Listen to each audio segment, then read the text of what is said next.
Step 1, User Preferences.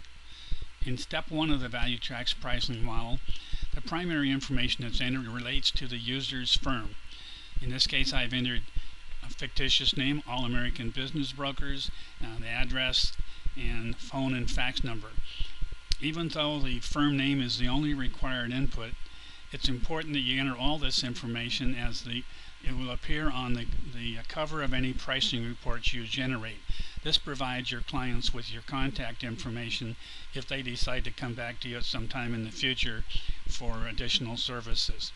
At the bottom of the page, there are provisions that business appraisers can use to prepare a custom calculation of value reports.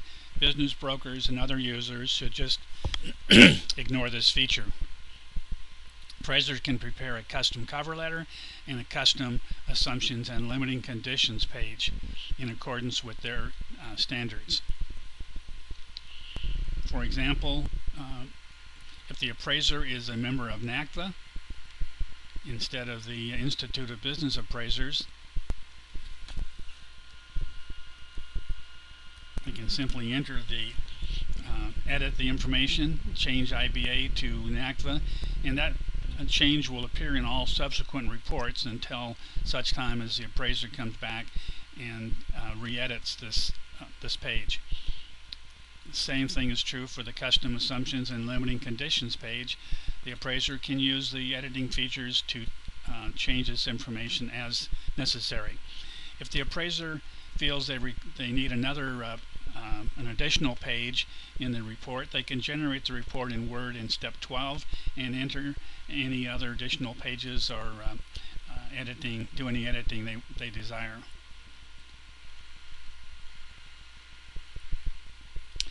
At the top of the Step 1 window, there are links to the ValueTrax users model and a link for a sample report. Also, at the top of right-hand side of the header here, there's information that will appear once you reach the related step in the valuation. So in Step 2, you'll enter the client name. That will then appear in this header area.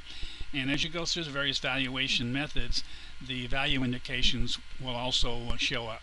This will allow the user to be able to compare the valuation method he's working on to any subsequent valuation methods to just verify that the results you're obtaining are within some reasonable range of agreement. The goal is not to get the same answer for each method, but just to ensure that there is a reasonable agreement, unless there's some valid reason why that would not be the case.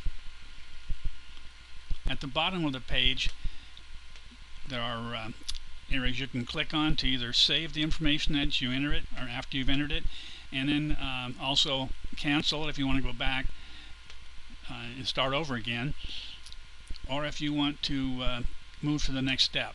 It's important that you click on Save and Next before you go to the next step, because this will ensure that you do not lose any information you've entered in Step 1 or that you've modified in Step 1.